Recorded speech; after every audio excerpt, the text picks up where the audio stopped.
नमः।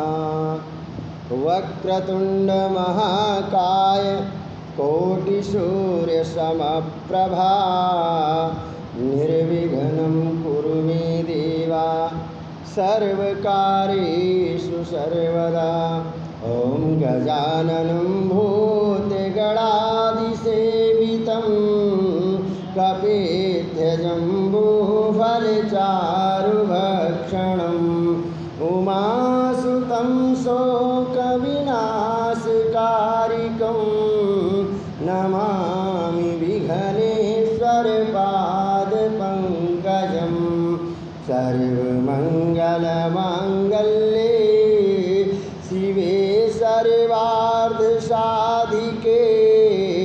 शरण्ये त्र्यम्बके गौरी नारायणे नमोस्तुते।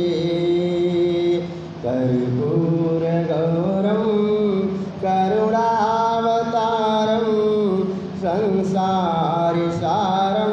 भुजगेन्द्रहारं सदा वसन्तं हृदयारविन्दे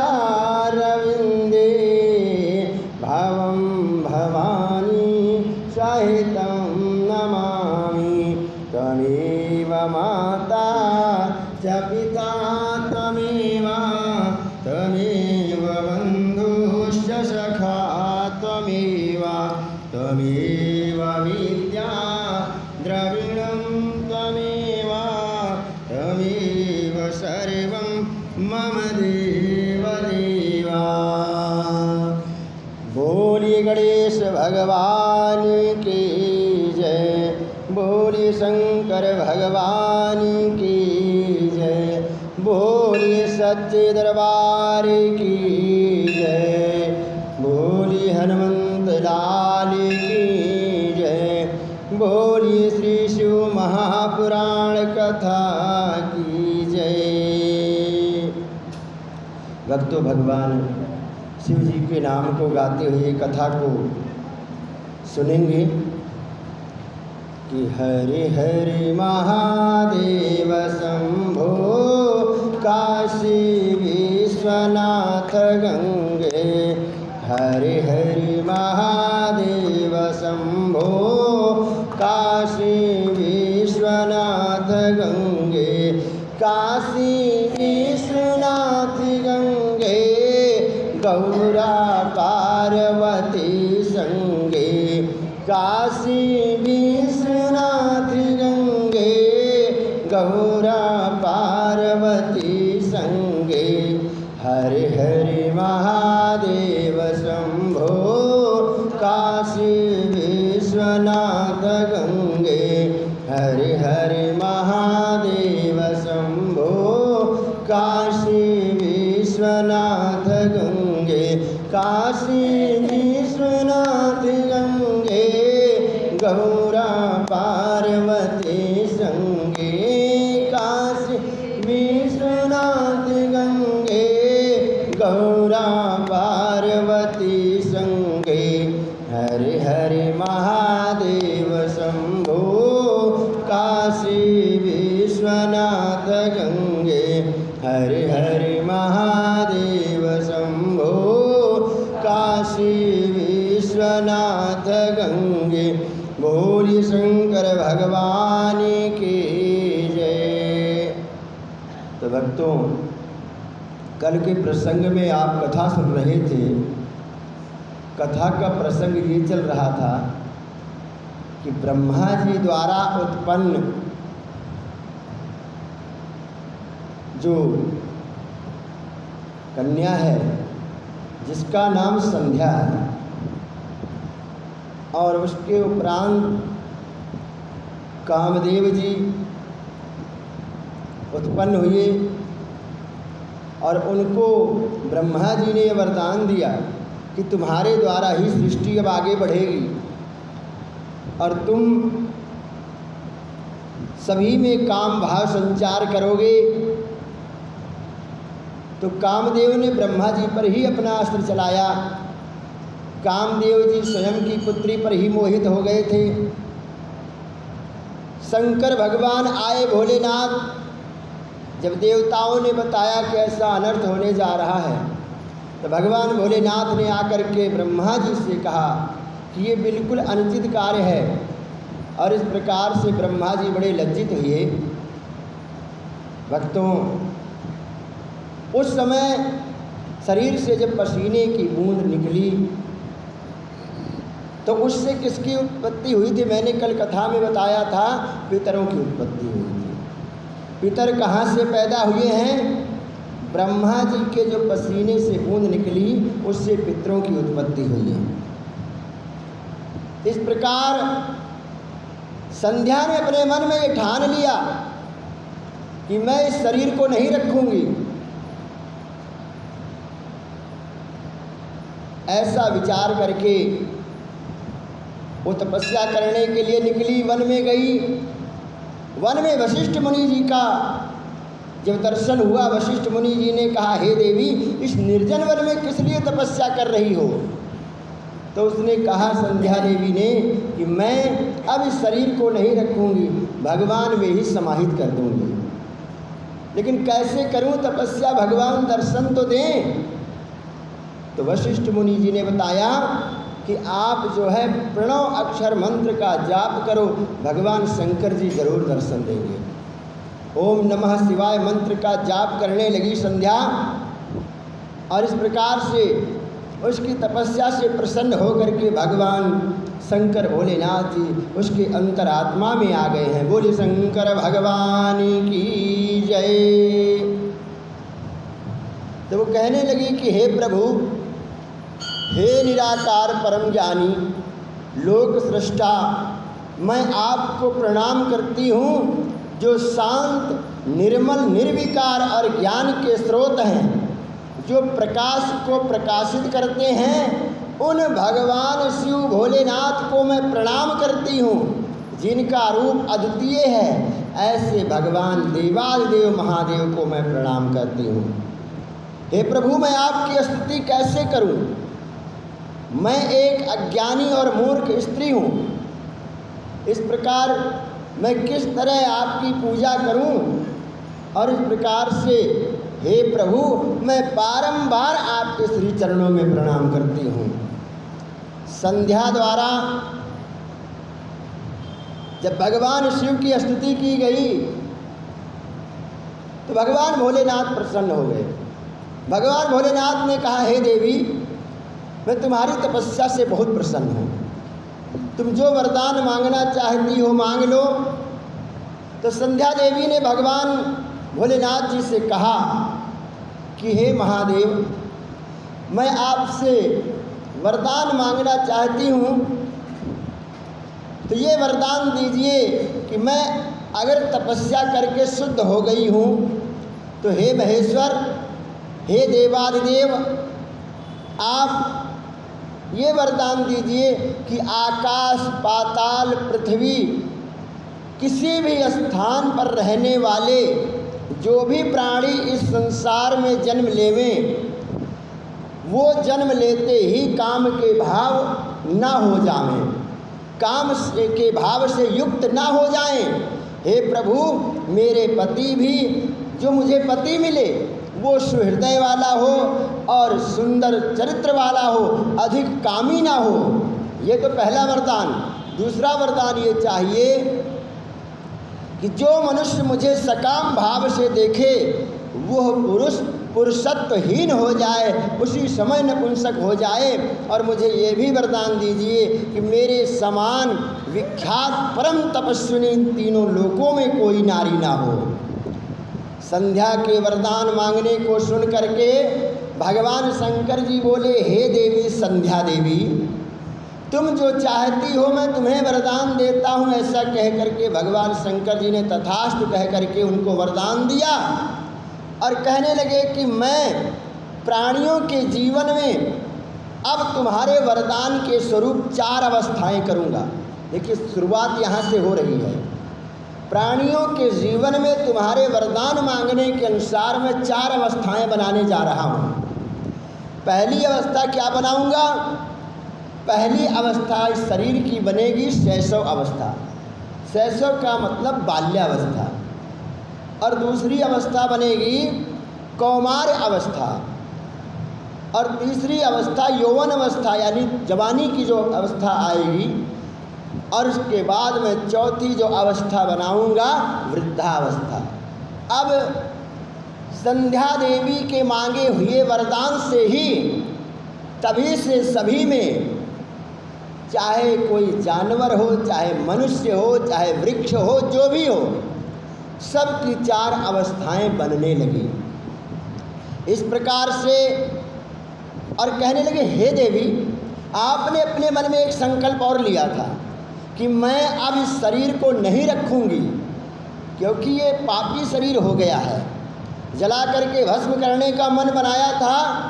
तो मैं आपको बताता हूँ कि यहाँ से थोड़ी दूर पर चंद्रभागा नदी है, और उस नदी पर मेधातिथि मुनि जो है आश्रम पर, वहाँ पर चंद्रभागा नदी के किनारे यज्ञ कर रहे हैं, और तुम वहाँ पर जाओ और उस यज्ञ में अपने शरीर को योगाग्नि के द्वारा जला करके भस्म कर देना, और तब तुम उनकी पुत्री के रूप में जो है प्राप्त होगी। और इस प्रकार से ऐसा कह करके भगवान शंकर जी वहाँ से अंतर्ध्यान हो गए।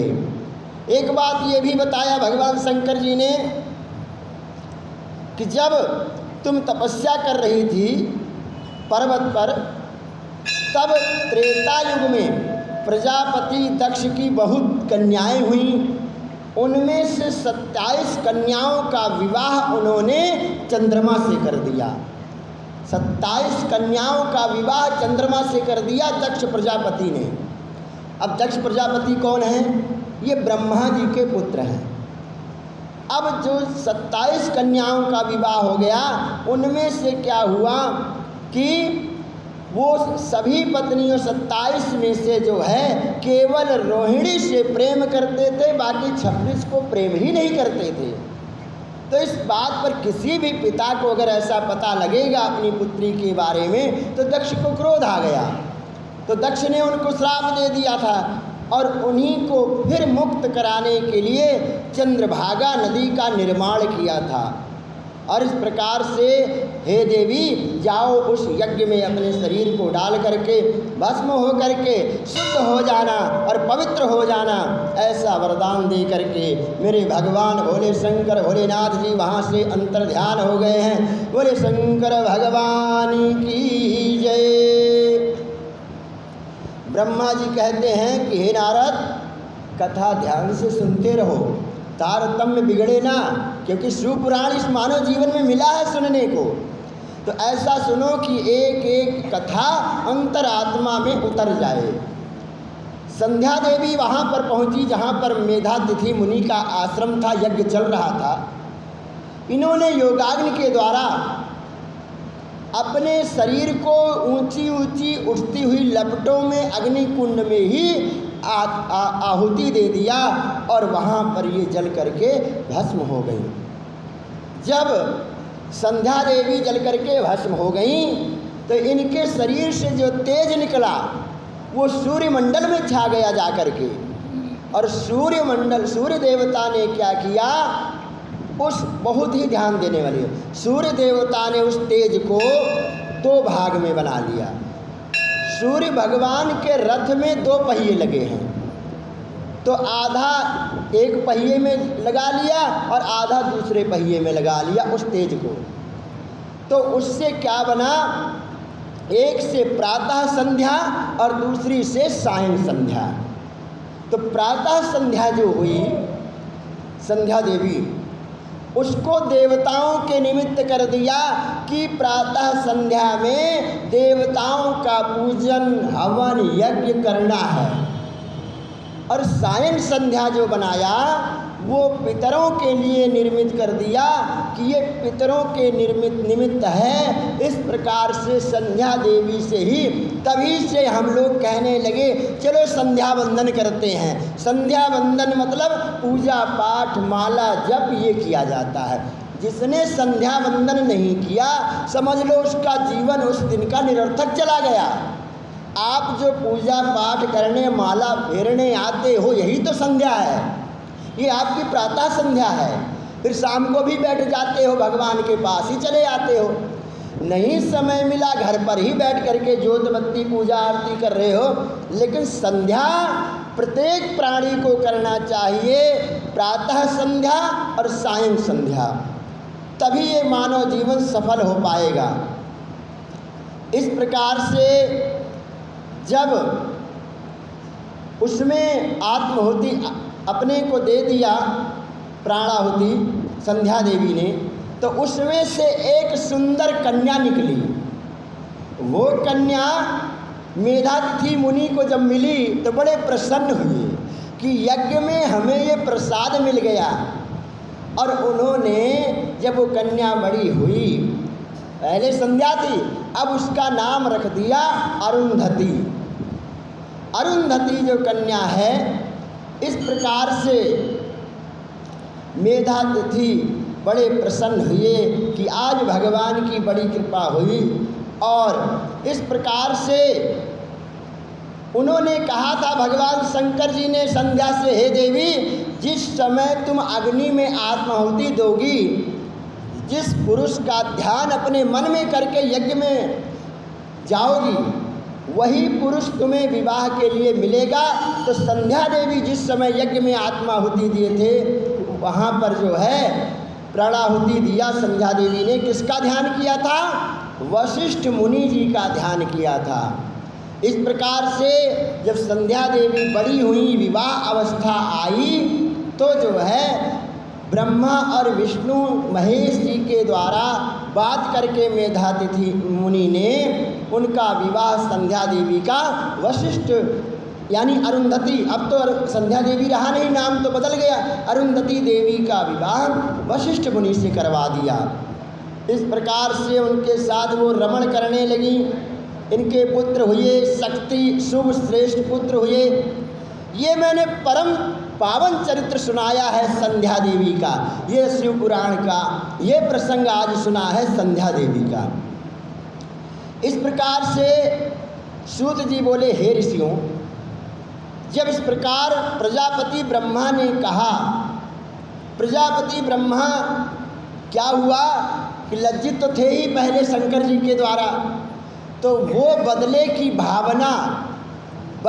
भावना बहुत खराब होती है कि इन्होंने मुझे ऐसा कैसे कहा, मैं भी ऐसा करके ही रहूँगा। ब्रह्मा जी के मन में यही बात चल रही थी कि हम भी शंकर जी को नारी के मोह में देखेंगे कि ये भी नारी के मोह में आ गए हैं। ऐसा विचार करके ब्रह्मा जी अपने पुत्र दक्ष के सभा में गए और वहाँ पर ये बात बताए। और उसी सभा में कामदेव जी भी थे। कहने लगे कि हे पुत्र, मुझे भगवान भोलेनाथ ने बड़ा लज्जित किया था।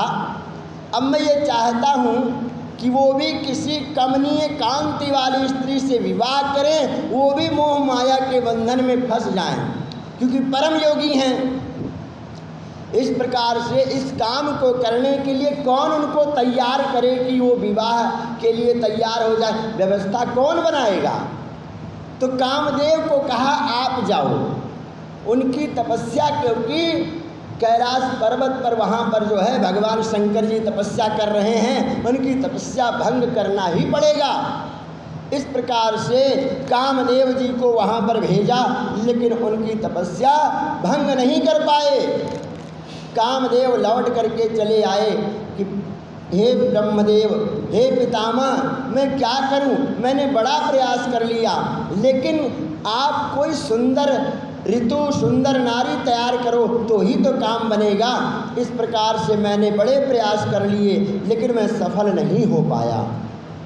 तो ब्रह्मा जी कामदेव के चले जाने के बाद में ब्रह्मा जी कहते हैं, मेरा तो अहंकार ही चूर चूर हो गया। अगर किसी ने आपको गलत बात कह दिया, कोई आपको सता रहा है, तो आप अगर बदला स्वयं ले लोगे तो भगवान फिर नहीं आएंगे। इसलिए भगवान कहेंगे ये स्वयं सक्षम है, ये मुझे याद ही नहीं कर रहा है। जैसे द्रौपदी जी की जब साड़ी खींची जा रही थी, उस समय शुरुआत में उन्होंने कृष्ण भगवान को याद ही नहीं किया। नहीं तो प्रथम तो भगवान ही जो है आकर के रक्षा करते।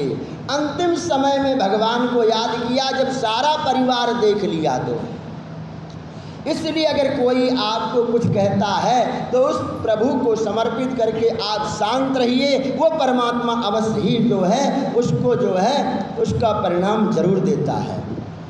तो इस प्रकार से ब्रह्मा जी कहते हैं मेरा मान तो चूर चूर हो गया, मैं क्या करूं, मैं बड़ा दुखी हुआ। तो ब्रह्मा जी जो है तपस्या करने लगे, भगवान विष्णु जी का ध्यान किए कि हे प्रभु मैं जो चाहता था वो हो न पाया, अब आप आओ, आप ही कोई रास्ता दिखाओ। तो उसी समय ब्रह्मा जी की तपस्या से प्रसन्न हो करके मेरे भगवान विष्णु जी वहाँ पर पहुँचे हैं। बोलिए विष्णु भगवान की जय। विष्णु भगवान ने कहा हे ब्रह्मदेव आपने मुझे किस लिए याद किया था?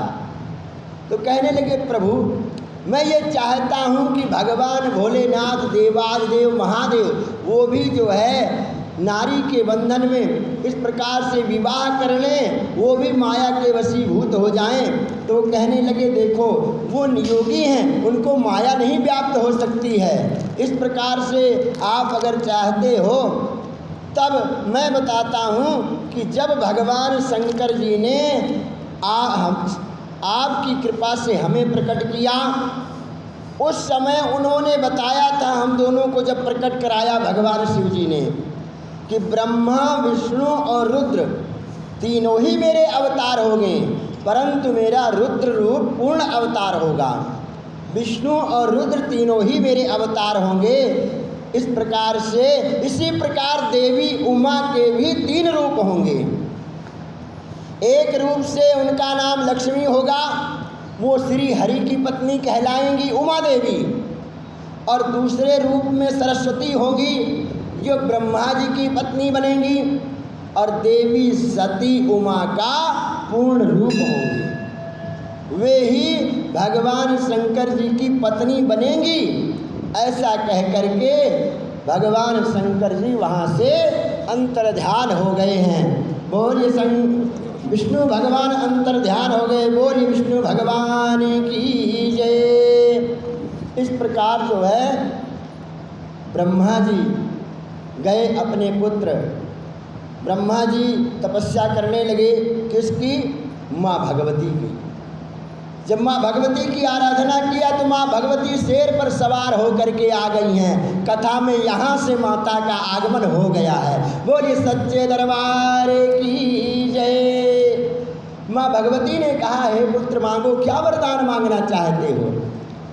तो ब्रह्मा जी ने कहा कि हे माता मैं यही चाहता हूँ कि आप भगवान शिव की अर्धांगिनी बने और उनको भी पारिवारिक बंधन में लेकर आएं। तो माता ने कहा वो किसी के वश में नहीं है और किसी की ऐसी शक्ति सामर्थ्य भी नहीं है, वो जब लीला करेंगे तो ही कुछ हो सकता है। इसलिए अब तुम आगे अपने पुत्र से कहो कि वो शक्ति रूप में अवतरित होने के लिए मेरी तपस्या करे। और इस प्रकार से काली देवी कहने लगी कि मैं तो जन्म जन्म से उनकी दासी हूँ और इस प्रकार से फिर भी मैं उनको विघ्न तो नहीं डाल सकती, लेकिन उनसे प्रार्थना जरूर करूँगी। इस प्रकार से लेकिन पहले अपने पुत्र से कहो कि वो जाकर तपस्या करे। दक्ष से कहना। राजा दक्ष जो है तपस्या करने के लिए निकल पड़े ब्रह्मा जी की आज्ञा पा करके, और इस प्रकार से माँ भगवती की आराधना करने लगे राजा दक्ष जी। राजा दक्ष कहते हे माँ आप प्रकट हो जाओ, आपके प्रकट होने का समय आ गया है। तो कहने लगे माँ हर समय मन में तो मैं आपको ही याद करता हूँ, इतनी देर किस बात की है? तो किस प्रकार से माँ को मना रहे हैं? मेरे मन मंदिर में माँ सुबह शाम तुम्हें देखूं, मेरे मन मंदिर में माँ सुबह शाम तुम्हें देखूं, ये तन भी तुम्हारा है,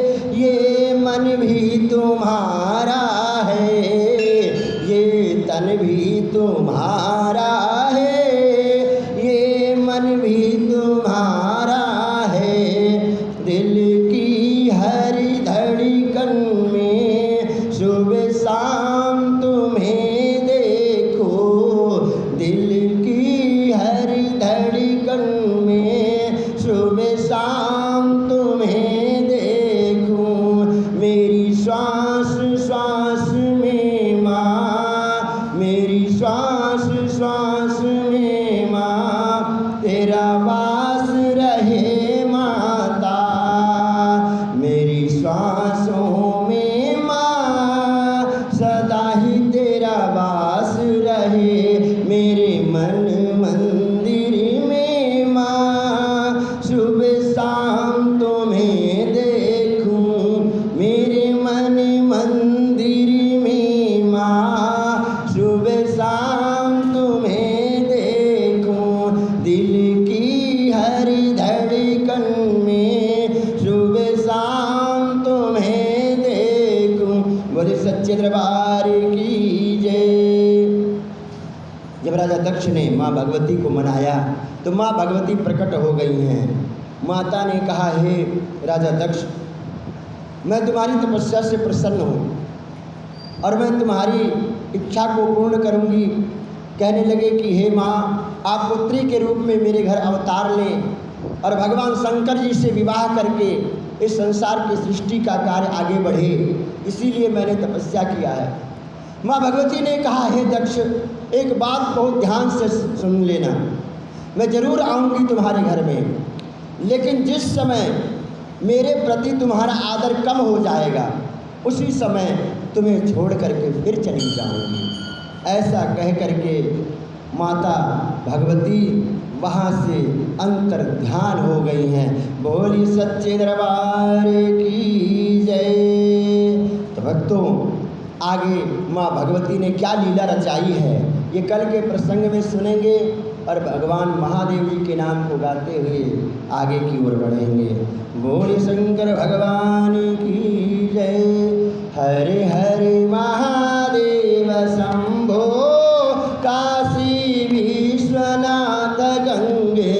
हरे हरे महादेव शंभो, काशी विश्वनाथ गंगे। काशी विश्वनाथ गंगे, गौरा पार्वती संगे।